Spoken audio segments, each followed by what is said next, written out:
biorhythms, in layman's terms, is the female hormonal cycle, better known to most of us as your period. Woo! But there's so much more that goes on than just your period. That's just what we talk about. Oh, I'm on Yeah. my period. Oh, my period. It's been like so uh demonized. Like it's been like talked about like it's such a bad thing. And really, us women, we need to take our power back. Welcome to The Expansion Code. I'm Heather, and I could not be more excited to finally launch this podcast. This is the space where we dive into all things business, growth, leadership, and team expansion. I am really passionate about building something bigger than myself, sharing knowledge, and creating opportunities for others to thrive. I started solo, and now I lead a team of over 50, so trust me, I know the highs and the challenges and the incredible moments that come with scaling a business. Throughout this podcast, I'll be sharing insights, strategies, and conversations with some truly incredible guests. We are going to cover everything from marketing and leadership to mindset shifts and business expansion. So my goal is to give you real actionable takeaways that you can apply to your own journey. Let's dive in, learn together, and unlock what's next. Welcome to The Expansion Code. Welcome back to another episode of The Expansion Code with Heather Dick. That is me, your host. I am honored to be here today with Rachel Nixon. She is a coach, a mentor, an all-around incredible person and hairstylist, and she is operating out of California and New Orleans. It is so nice to have you here today, Rachel. Thank you for being with us. Thank you for having me. I love you so much. I cannot wait to actually see you again in real life in the physical form at the end of this year. Well, close to the end of this year. So, but thank you. Thank you so much for having me. Yeah, it's a pleasure. Rachel and I actually met on a retreat in Italy, and we became soul sisters immediately. So it's nice to see your face again. And I can't wait to discuss all things business and teams and community with you today. So why don't we start off by talking about your background in the hair industry and the beauty industry and how you got to where you are? Okay. Hair industry. Goodness take gracious. take a breath. I know, take a breath. I already took my sip of water. I'm like, oh, do I need a breath too? Hair industry. I have been in this industry for a very long time. I like to tease and say I've been in this industry since before Jesus was even born. But all jokes aside, I've been in the industry for almost 30 years. If you count the time that I wasn't licensed, we're looking at closer to 40 years. I started out as a hair model and I worked for a man who was truly a stylist, didn't really understand color that well, or not at all, I should say. And he would pray to like the color gods. So, back then we didn't have the internet. I literally would scoop up hair off the floor, go to the library, like look up in encyclopedias, like what does peroxide mean? What does ammonia mean? How do they work? What is like things that I were never interested in school, I became interested in trying to problem solve for this man that I worked for. I then illegally became his colorist until I got pregnant with my daughter because he didn't really want to learn. He wanted to just continue to be a stylist and stay stuck. And I thought that was crazy. And I just wanted to teach and help. Well, that's where the universe comes in and guides you along, right? Because I ended up getting pregnant with my daughter while working for him. If I never got pregnant, he would have never kicked me out. And I would probably still be his illegal colorist 30 years later, right? But I ended up having a child. While I was pregnant with her, I went to beauty college and I still fell in love with the industry even more so. Now I had the actual uh, education and I had the verbiage for what I was doing, and I could go out and actually start transforming and doing great things. And life just continued to happen and challenges and different things continue to happen in the industry, and I got to a place where I got tired of the ugliness of it and I started my own salon about 10 years ago, for all the wrong reasons, um, and did not know what I was doing at all and made every mistake you could possibly make. to then rise right back out of those ashes and create something that really had intention, really was based out of purpose and heart led. I took some time to, I've always been on the woo woo side, but I really took some time to sit down with that and navigate through it. And um if I'm going to talk the talk, actually walk the walk Yeah. of those experiences so that I could say these actually work, Hmm. and utilize them and then really understand what my purpose was. I think I was definitely following along with the masses and not really finding my own purpose and my own passion. And I did that during the pandemic was a beautiful, beautiful thing for me. I was able to really sit down and get focused and get clear on what I wanted for my own business, my own salon experience, and the teams that I would then create. I will say that I did fall back into some bad patterns, though, or some unhealthy patterns during the pandemic. I did end up working for a company Mm, that um, definitely stretched me to a place to challenge my own purpose and challenge my own passion. I think I know, I shouldn't even say I think, I know based off of like who I am, I needed that chaos and that extremity or extreme to happen to get me to where I am today, to be able to yeah. say, just because you're stuck in a certain place or you think you're stuck in a certain place or you started to do certain things for all the wrong reasons, you can truly still find your purpose and passion and circle back to what you came onto this earth to do, without having to follow the fishes, right? Yeah. So, two things happened during the pandemic. One, I was able to get super clear, get super solid on who I am, um, while also really hitting up against that wall of what I didn't want. Yeah. So it's pretty cool. And since then, I have two salon spaces, one here in New Orleans, or excuse me, I'm in California today. One here in Sorry, California we are. and and one in New Orleans.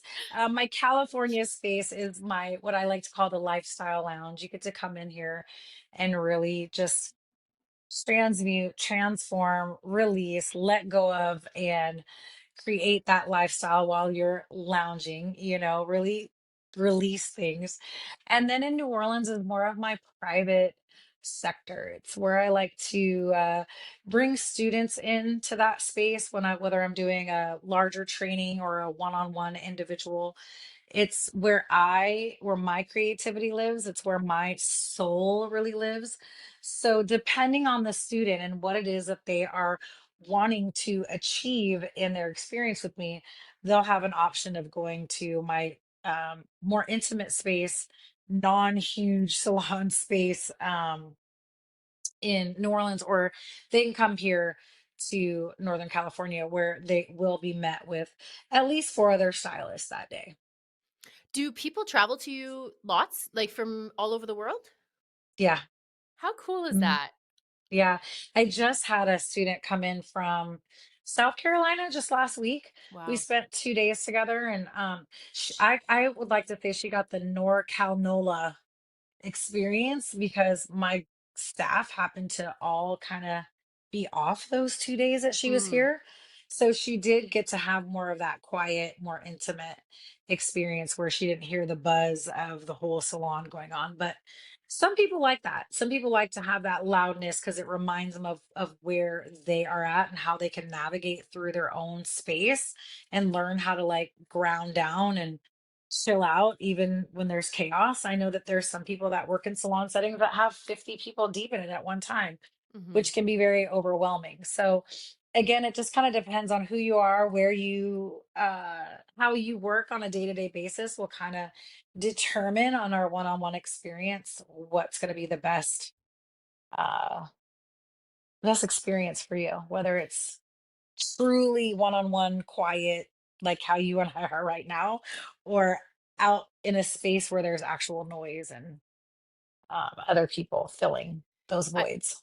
I feel like after COVID, it really changed. I noticed that people because hair salons were much quieter or they were a lot more spacious and the stations were 6 feet apart or there was only like 3 out of 6 working at one time, that people's preferences really started to change. And where I am anyways, like those large 20, 30 stylist salons, they're not really a thing anymore. Like it's really kind of paring down to a more intimate experience. Oh yeah, I can't imagine. My old salon was 13 chairs, a huge nail center that had like a pedicure side and then the nail side. And then we had two treatment rooms that had, massage and estheticians in it. And I had 28 staff members, 25 renters, three staff members. I can't imagine that. I Yeah. like cannot even imagine that right now. Number one, that's like being on an energetic freeway that you can never get off of. Yeah. So there's that part of it. I can't even imagine that. And number two, I just feel like even the tone of the world today, I don't see, not where I'm at. Maybe in like New York or Chicago or bigger areas, maybe even in San Francisco.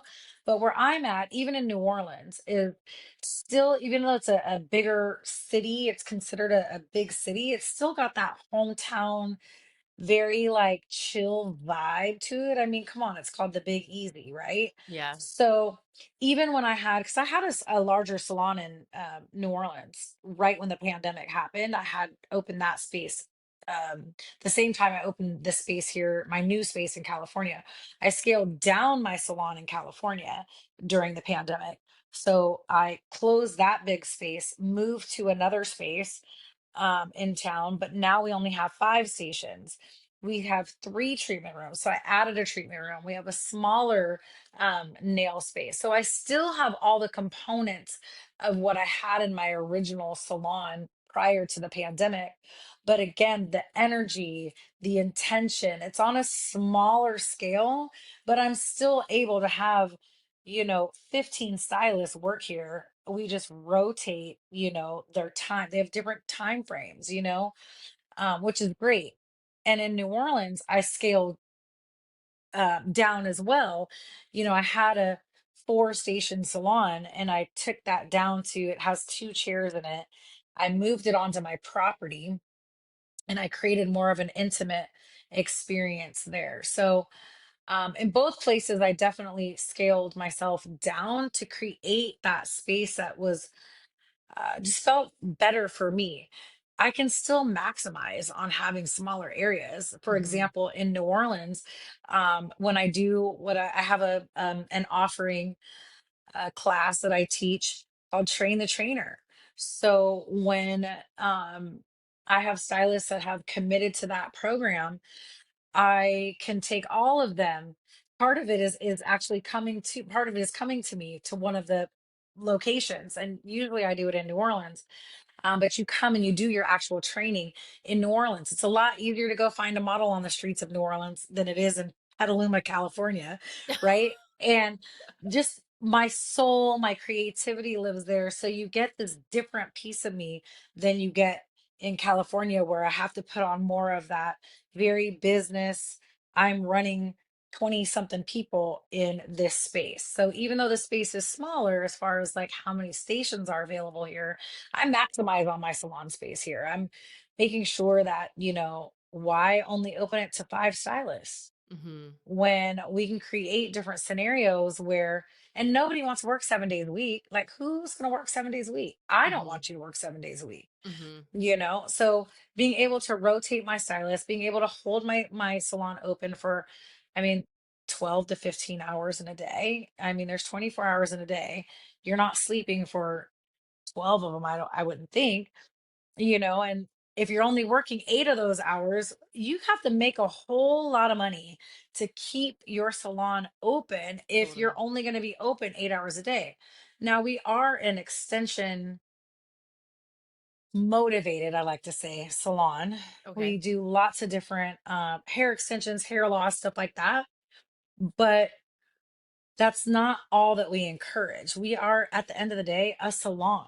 Right. So if we have somebody in here that is like, I'm just a badass hair cutter, great. They only want to work 4 hours a day, great. Why would I then not allow anyone in their station. Number one, how much would I have to charge that person to be a hair cutter for 4 hours a day if I Mhm. was renting that station and not let anybody else in there, right? Mhm.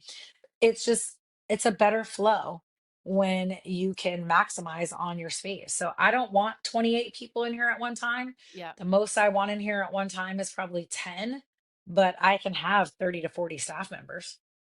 What do you charge for your rent for your girls? Or We stylists, I don't shouldn't say girls. we don't rent. I'm 100% commission, Oh, you are 100% commission, that's right. except for my rooms.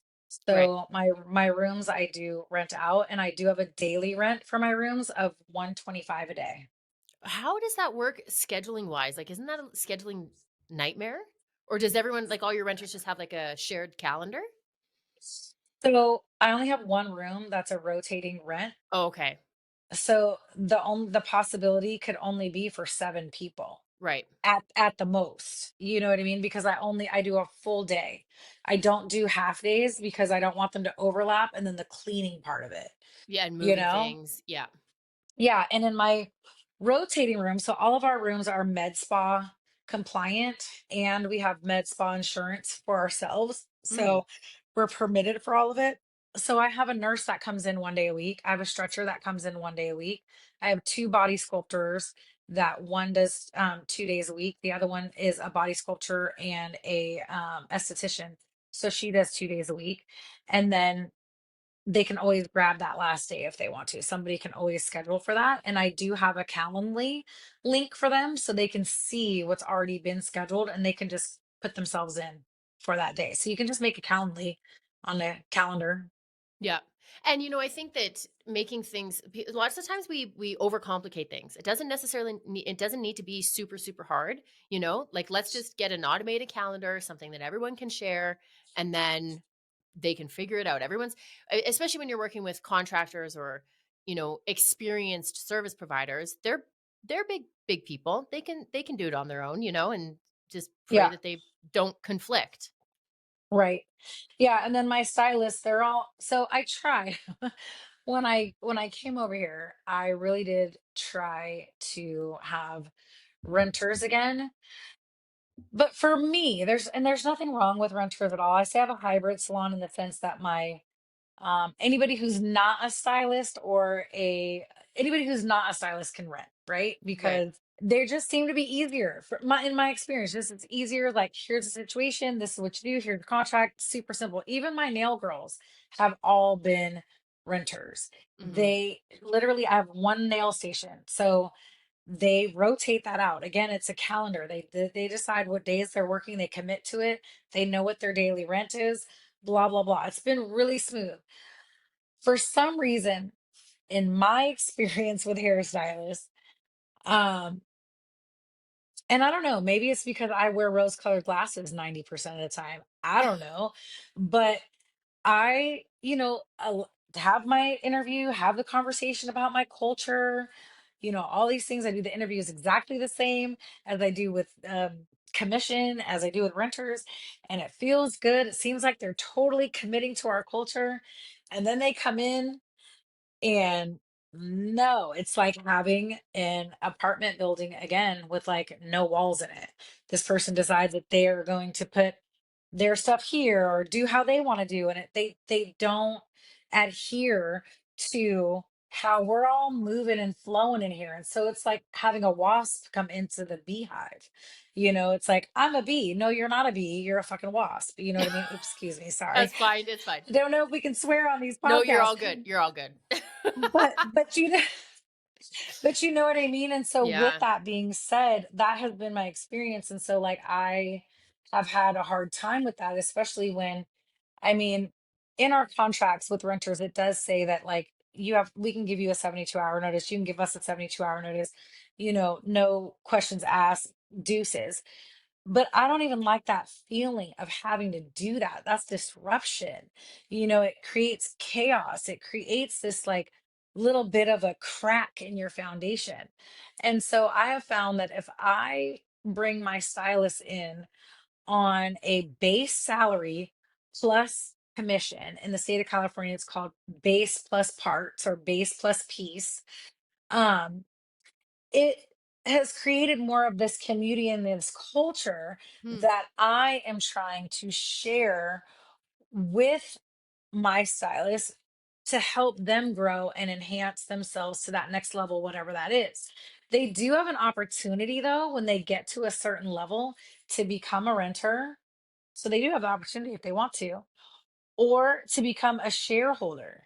So we do have opportunities for our stylists to stay with us. And they don't want to leave, which makes it really great. You know, I have a stylist that's been with me for 10 years, and she was a renter for a while. During the pandemic, before this was even built, she came over with me to my little studio that I rented, and we never saw each other. We rented. As soon as I came over here, I was like, you can totally rent. She's like, totally not going to happen. I totally want to be back on commission with my base salary because it felt good to her. So I think like at the end of the day, when you're thinking about your salon space and how you want that to be as an owner, I think you really need to sit down with yourself.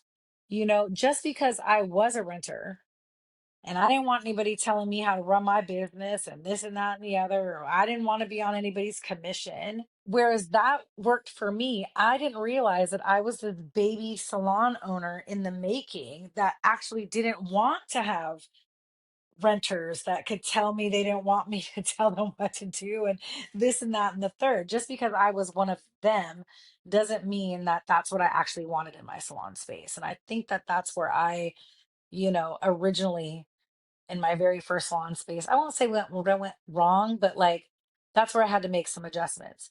Because in my the first salon space, and the reason why I went out is because I was angry. I was like, I'm gonna teach you guys that I can do it better. And that wasn't the right intention. So for me, it was like any misfit, anybody who felt like they were hurt or they had been scorned can come over here and I have a place for you. And that's exactly what the hell I got. So be careful what the heck comes out of your mouth. Take some time to really sit down with what your true intentions are because I got the circus. And now I have the hive. So it's like really, really quite beautiful. Very different. You talk about culture. I talk about this on my Instagram page. I talk about this with coaching clients and other professionals in the industry, and I think that culture is so forgotten about nowadays, and people don't really realize how important culture is to Mhm. any kind of business. It doesn't matter if you're running a coffee shop. Look at Starbucks, their culture. Like it is, it the minute you walk in. We forget that we're creating this culture for not just our staff members and our contractors, but for our clients. And so when they walk into our space, they should feel our culture immediately. And when we were in Italy, you and I discussed what you do with your team. And I just thought it was fascinating how you lead your team. And I don't even know what you would call it, like what you do with female cycles and leading with the moon. And you need to like, what are the, I don't, you need to, I don't know. I'm talking on my butt right now. So you need to tell us how you do this because it is fascinating.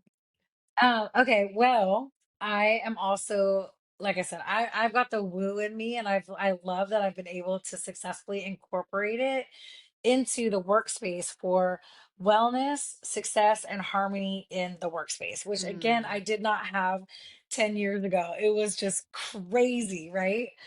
So I in the last few years, in the last 3, maybe 4 years now, I became a human design reader. okay. And my business partner became a biorhythms coach. So, biorhythms, in layman's terms, is the female hormonal cycle, better known to most of us as your period. Woo! But there's so much more that goes on than just your period. That's just what we talk about. Oh, I'm on Yeah. my period. Oh, my period. It's been like so uh demonized, like it's been like talked about like it's such a bad thing, and really us women, we need to take our power back. We are a powerful human, that really we're 4 different humans all month long. So you have 4 different cycles that take place during this cycle during the month. So you go through 4 different seasons, excuse me, not 4 different cycles.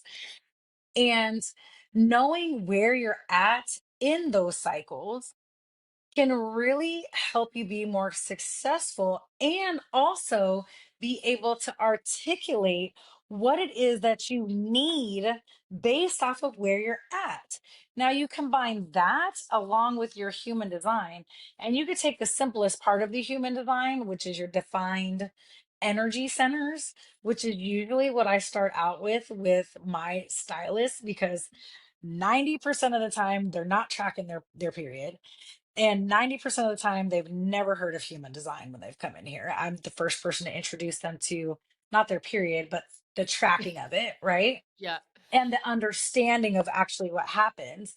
And so I take the energy side of your human design and I take your cycle, and we combine those two together to have successful conversations on where you're at. So when they come in for a meeting with me, so they're not required to have, highly encourage them to have a monthly meeting with me, but they can have a meeting with me every single week. I have my calendar open. They all know this. If I am going through my low hormonal time, I will shut my calendar off. That Mm. is not the time for them to have any type. So I take 3 days off during the month when I'm lowest hormonal, and I just take time with myself. I am at a different stage in my life. I'm perimenopausal.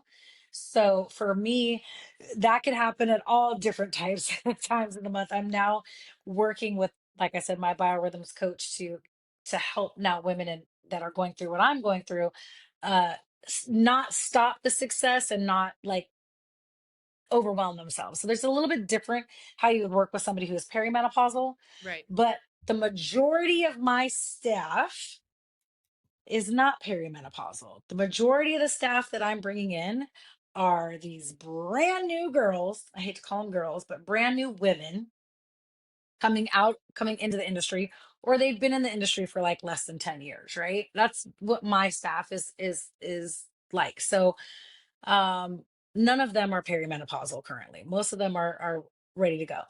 So what you do, like ready to go, meaning having children, right? Yes, I understand. They're I love it. so what's really great is not only do they know their cycle, but as a team, depending on who you're working with, you can also have these conversations so that when somebody walks into the room and they walk in with an attitude, but they don't mean to walk in with an attitude, they don't even know they walked in with an attitude. It's an easy conversation as, how are you doing today? Where are you at in your cycle? Oh, okay. And giving that person grace. Prior to me knowing if somebody Mm. was going through something on their cycle, or even knowing with their energy centers. So for example, with human design, there's 5 different energy types. And in your actual energy centers, there's 2 centers that actually create energy, sustainable life force energy.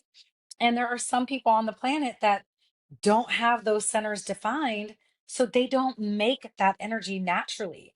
They have to pull it from other people, or they have to literally confine themselves down. So knowing who has the their own life force, their own sustainable energy, I know I can push that person further. I know that that person physically can do more work. I know that this person can cognitively hear me and go the distance a lot farther than somebody who doesn't even have the life force energy, doesn't make their own sustainable energy. You have to be a little bit more careful with them and know exactly when they have this abundance and this surge of energy to hear you cognitively, non emotionally. I base certain really hard conversations knowing where they're at in their moon cycle, and knowing who they are in their human design, knowing their Enneagram as well, which, I bring a lot of things into the table, but Enneagram is nature over nurture.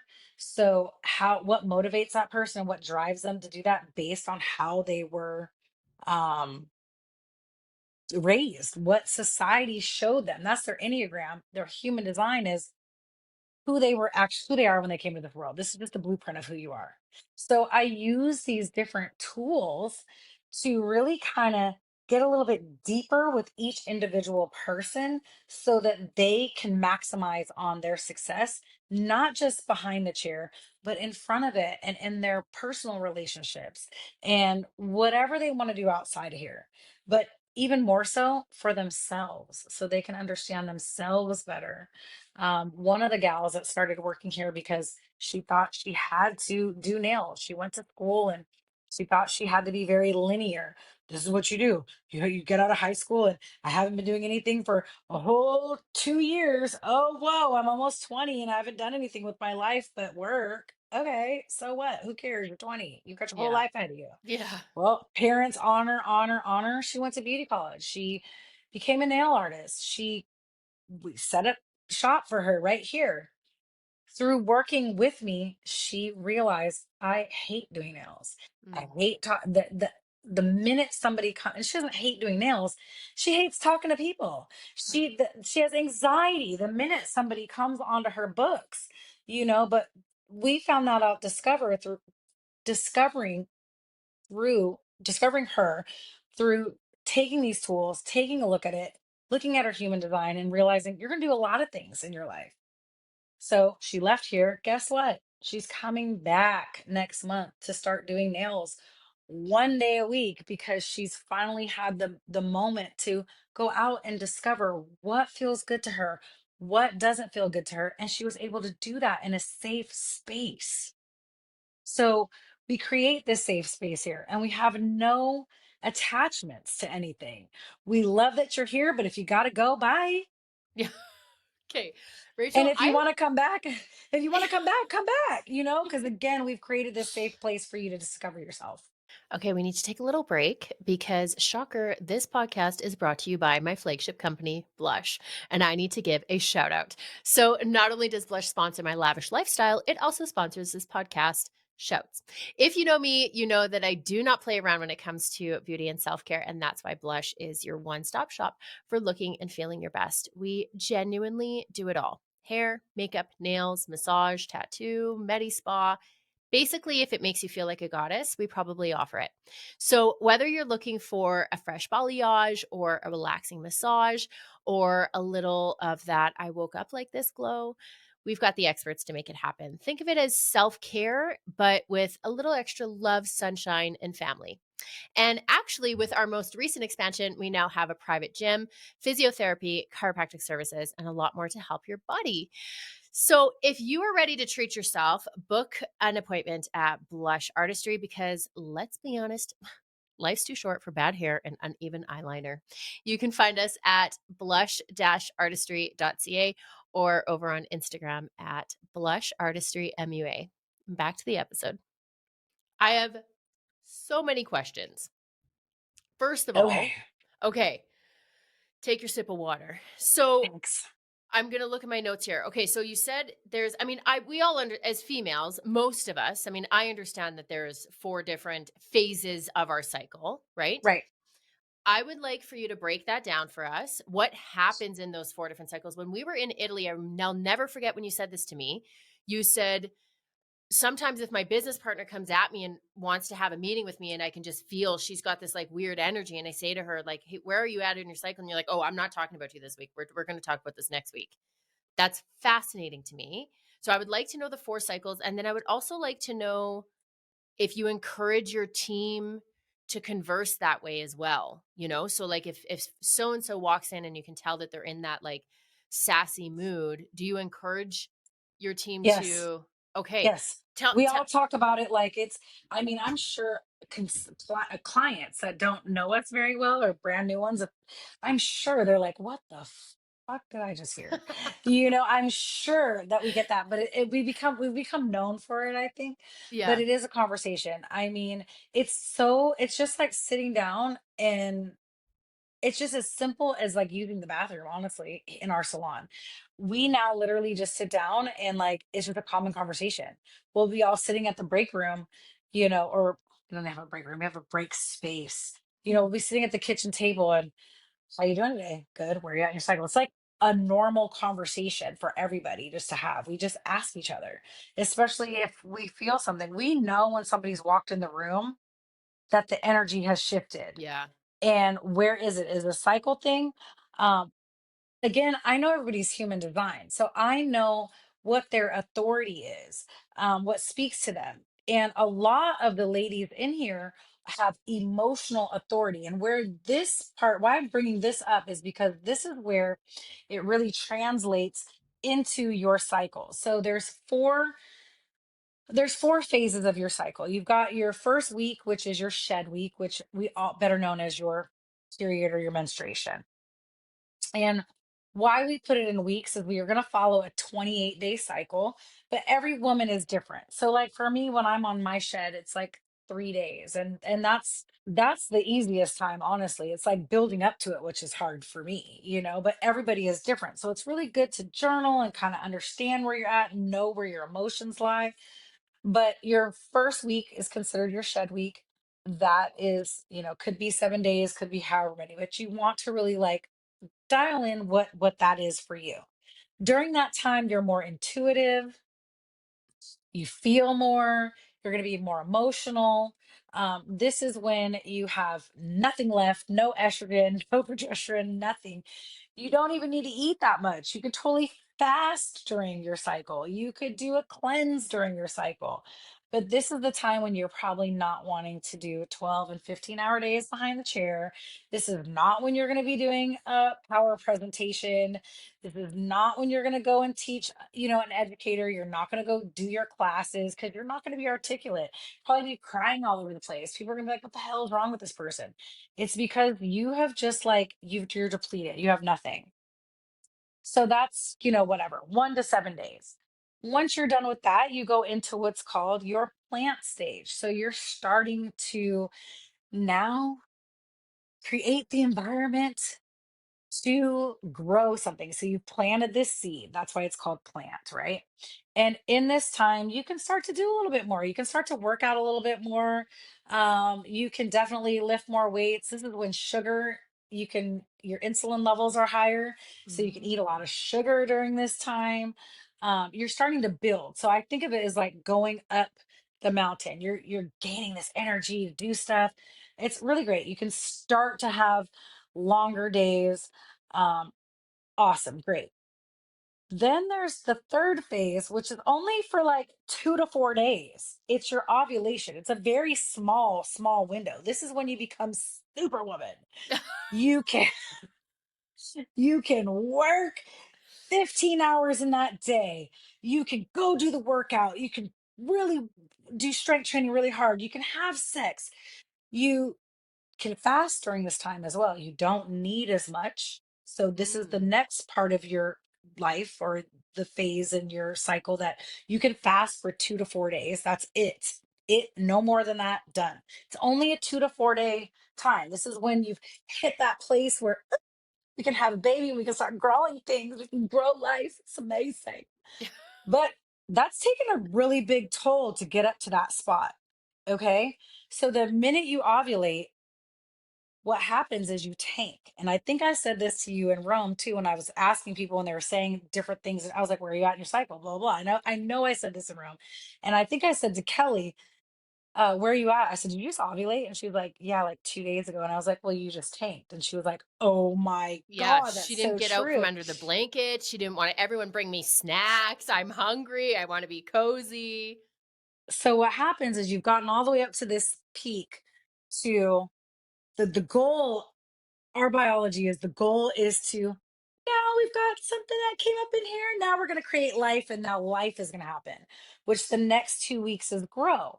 Well, right after ovulation, in the 2 days after you ovulate, your estrogen totally tanks. So if Mm. you didn't get pregnant, estrogen is not going to continue. You're going to tank down, and your progesterone and your progesterone and your estrogen are now going to be at the same level. So for like right after you ovulated and you were like, oh, I was superwoman, I was so great, I was able to do all these things, and then you're like, oh fuck, I can't find my keys, where are my glasses? And your glasses are literally on your head, and you're like starting to stumble a little bit. That's only about for 2 days, right? Mm. Then you're in what's called grow for the next 2 weeks, about 2 weeks. until you get your shed again. So your first week of grow includes those 2 days of dropping um, your hormonal levels. And that is what we would call your, when you have emotional authority, that would be what I would call your third week. And that's when you're more neutral. So once that progesterone and your estrogen start to rise a little bit and you become in a more neutral state. So when you have emotional authority, which almost my entire team has emotional authority. This is what I must have came here to learn. They ride their own emotional waves all month long. So the best way for me to have a conversation with them, for them to understand what that actually means, is when you get to that third week in your cycle is when you're the most neutral, because everything is evened out until you get to that fourth week and everything drops back down so that you can actually have your shed, right? So emotional neutral is where you want to be. This is where you are, things don't bother you as much. You are neutral in your emotions. You are more cognitive. So if you do have a presentation, the second week of your cycle or the third week of your cycle is where you should do your presentation. You should ask for that raise from your boss if you're already a hugely emotional person. This is where you have more neutrality. This is when you can put all the pieces together that you wrote out while you were on your shed. So when you are in shed and you're intuitive and things are coming into your brain, write them all down. Then when you're on week 3, you take a look at what you wrote down and you go, oh yeah, that's for me. Oh, I don't know what the hell I was thinking. That wasn't mine. Oh my God, I was so crazy. You know what I mean? But you're in a more emotionally and hormonally neutral space in week 3 of your shed to make cognitive and better success, better decisions. So that's why I was saying, I always ask my business partner when she's like, can we talk about this and that? Where are you at? I need to know. So if she's somewhere between her ovulation when she's super happy and third week, I'm good. We can have all the conversations in the world. But when she's on week 4, which is dropping, no, ma'am. Those emotions come out like a crazy ass person. And shed week. So those are the 2 times of the month that, like, I would rather us write down. I'll listen to you. I'll hold space for you as your sister, as your business partner, as your friend. But we're actually not going to make any business decisions, nor are we going to be emotional or have any, like, I'm not going to take anything that you're saying personally. I'm going to listen to you. I'm going to digest it, and we're going to circle back when you can then hear me. Because I may be able to hear you right now, but you can't hear me. And so for me, it's really great recognizing that and knowing that, so that I don't take the shit that comes out of her mouth personally. I know exactly where she is and I can give her grace, and I can put on the hat of, I'm gonna be this old wise guru that's just looking at you laughing, going, you lost your fucking mind. You know what I mean? Because we as women have certain times of the month where we're losing our freaking mind. Like we just Totally. are. Yeah. And it's okay. And instead of being like, well, that bitch, and I can't believe, why not recognizing, where is my sister at right now? Because this is Mhm. not who this person is. So if you can actually take a moment, even if you don't like somebody, to get to know someone. There are people on my team that, I'm not hanging out with you outside of here. Like that, we don't connect like that. But I have respect for you. I love you because you decided to choose me and my team. I absolutely love where you want to go, what you want to do with your life. I have no attachments to it. It's not my life, it's your life. You know what I mean? I see you, I see your purpose, I see your passion, and now I can lead them to that place and help guide them to get there.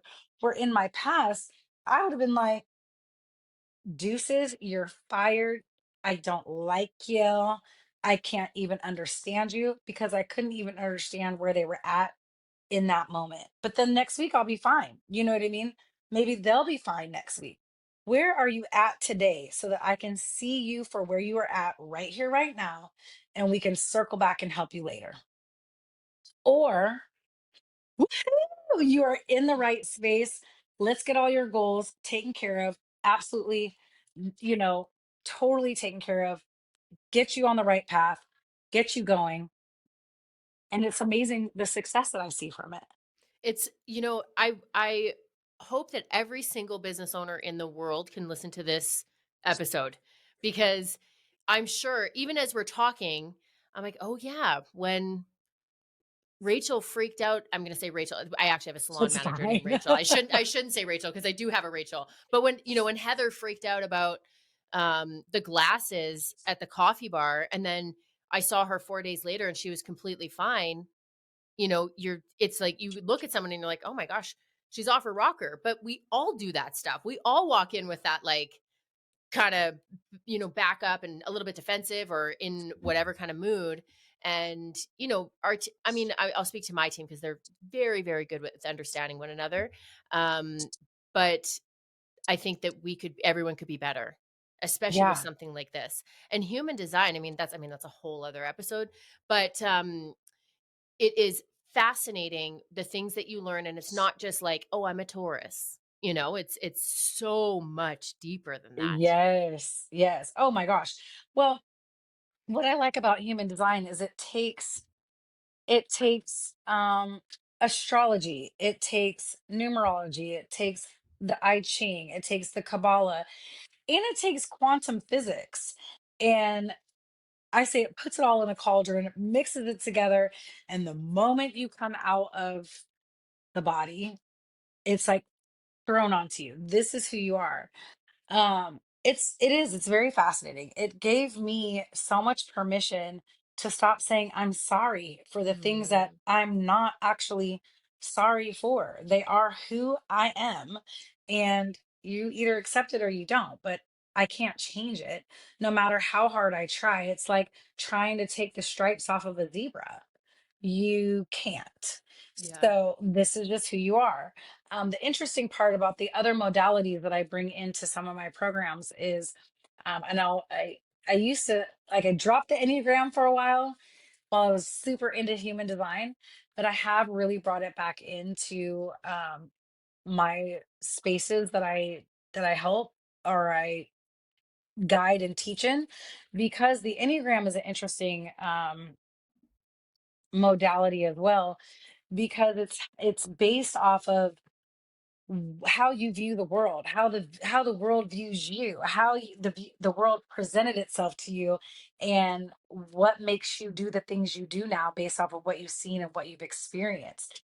The Enneagram can fluctuate in between a couple of different spaces based off of how much work you've done to heal yourself, and how much you still sit in that same space. So it's cool when I work with different beauty professionals, different professionals in general. It doesn't necessarily have to be in the beauty space, but um, to have them start their, the Enneagram, where you take the 144 question test to see what you are, right? And then to spend 6 months in this container with me and take it again and see like where are you at now, because it can fluctuate. It's been really interesting to see people move into a different Enneagram altogether and be their light, be a more shining piece of who they're supposed to be. It's been really fun to play around with them all. Um, but honestly, I think after doing the work with your cycle and knowing your human design, just those two things alone, oh my gosh, sets you up for a huge amount of success. And it also helps you let go of so much. It's so much easier for me to just be like, okay, I know exactly what's going on with that person today, and I'm good. I'm gonna pop in my earbuds now and not deal Yeah. with you, or talk to you about whatever it is that I need to talk to you about at a different time. I think that that's also part of it. Not everything has to be done today. Sometimes you can be more successful by knowing that if I have the conversation today, I'm going to have to circle back and not only rehab the Mm, conversation, but I also have to dissect and dismantle all of the extra shit that you never even intended to have be a part of that conversation. So, mhm. um, again, just knowing, sometimes I do go into conversations thinking like I'm going to have a hard conversation with somebody, and I can tell when they walked in something isn't right. I don't know that I can have this conversation. Just by asking those simple questions and knowing where their energy centers lie, I'm able to go, okay, we're going to shelf this and we'll have this conversation next week or whatever, you know? Yeah, I think that, as a leader of a team, and you've got a large team. I also have a large team, but you don't necessarily need to have a large team. But I think that as a leader, we have to be aware, and we have to be aware of our people that are in front of us, even if we don't guide our team based on the moon cycles and human design. And, because there's been times exactly like what you just said. I've gone to have a conversation, and usually like a tougher conversation that's planned with an individual, and I'm like, oof, now's not the right time. And I can just Hmm. tell. I just know it's the energy. And it's like this, I'm not going to get the results I want. This person isn't really going to be receptive to this. There's not going to be any positive solutions coming out of this. So in that moment, usually what will happen is I'll just switch gears and just say, how do you think we are doing with the coffee? Like, because you don't want to create a negative experience, but a lot of leaders don't have that awareness, and they don't have Hmm. that background life experience to realize that the person sitting in front of them isn't ready to hear what you have to say. And then they create this negative experience where they force it, right? They're like, well, I came here today to talk about retail, and now we're going to talk about retail. And the person on the other end's like, well, I'm out of here, you know? It also creates a space that they have to put a guard up around them every time they have Mm, some sort of a conversation with you. They're always coming to it with some sort of intent, like I already have something to say or whatever. What I've created is just a space where it's just a conversation. It's just like a safe space. They now are eager. Like, I do not have to ever ask one of my staff members to have a meeting with me. I 90% of the time have to tell them that's not going to work for me. To a place, I mean, it got to a place where it's not a bad problem to have at all, clearly, but it got to a place where I now have designated days and time frames that they can book their one-on-ones with me, because they do their one-on-ones with me every single week. They've seen their success happen. They've seen, I've had one girl who lived with her parents her entire life, came to me at 26 years old. Almost every sibling had moved out but her. She's still living with her family. We created a goal that she was like, within this year, I want to be out on my own. Had all her plans put together. She was out on her own within 6 months. amazing. So, and it was literally because creating that space where you're holding them accountable, you're not disciplining them or ostracizing them or telling them what to do. They create their own plans. They create what they Mhm. want to do. I just hold them accountable and then I spoon feed them on a weekly basis. This is what we talked about. Yeah. Oh, well, this is where I'm at today. Oh, you know what? This week is probably not the best week for this, but this is what you can do during this week where you are feeling this type of a way. Mhm. Instead of doing 12 hours of work behind the chair, maybe you do one or two clients and then you go home and you lay in your bed and you edit your content. That doesn't take as much energy or whatever that is. You know what I mean? But I always make sure that wherever they're at, there's still something that they can do. So, Mm. if there's certain times of the month where you just need to absolutely do nothing, that's okay too.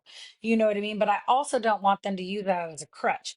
Well, and using that excuse. So Yeah. we go through those 4 seasons of the month and we explain that to them so they can see, based off of that, which is just natural. Every woman goes through that, and where their energy centers lie and their authorities lie in their human design, where they're absolutely going to be the most successful, which days they can back up a little bit and give themselves a little bit more grace, but it allows them to have this flow throughout the month that is not so linear.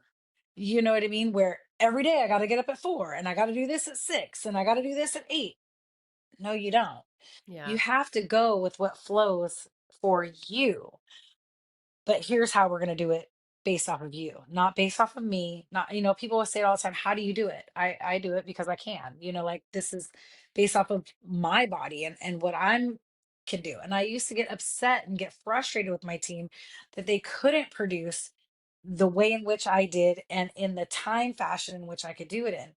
At the end of the day, we end up all at the same destination at the same time, and everybody did it a different way, but we all did it together and it ended up being great. You know what I mean? Would you suggest, okay, this episode has been incredible, by the way. Thank So you. I love it. So usually at the end of every episode, we do like a takeaway. I'm just going to ask you a question because I think that this would be very valuable. Would you suggest that a leader of a team get everyone together in a room and do like a coaching session based on human design and moon cycles? Or would you suggest that they do it separately? Both. Okay. So we do it all together. We remind everybody actually once a quarter we get together and we remind everybody what each other is, especially as the teams grow. But I do.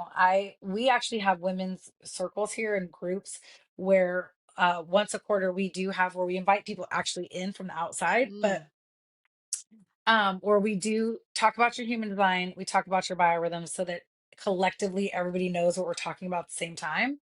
But then here in the salon space, I do go over things individually. Like for example, one of my stylists next week, her I haven't done any human design with her in over a year. Like we haven't talked about her actual going into her human design and talking about like this is where you're at and this is a gate or a channel or any of her actual human design. We just like the basis and the crux of what's happening in the salon. So she literally asked me, our next meeting, can we go deeper into my human design? Can you tell me some more mm, things about it? So I think it's really individualized, but yes, as a salon leader, I would definitely, if you don't know it, I would definitely bring somebody in that can do a class that does human design and biorhythms together.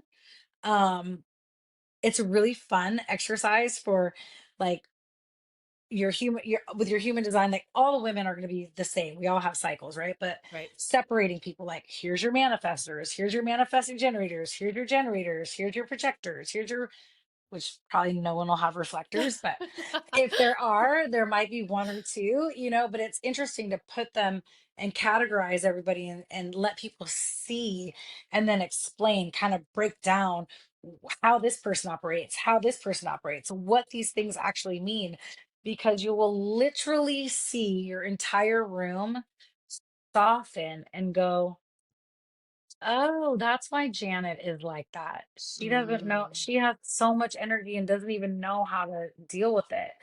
I don't know if you saw one of my stories a couple weeks ago, but myself and one of my staff members, we have a ton of energy. And when you connect together with somebody who has that same energy type and the same defined centers, you amplify it. It's like amplifying a crystal, right?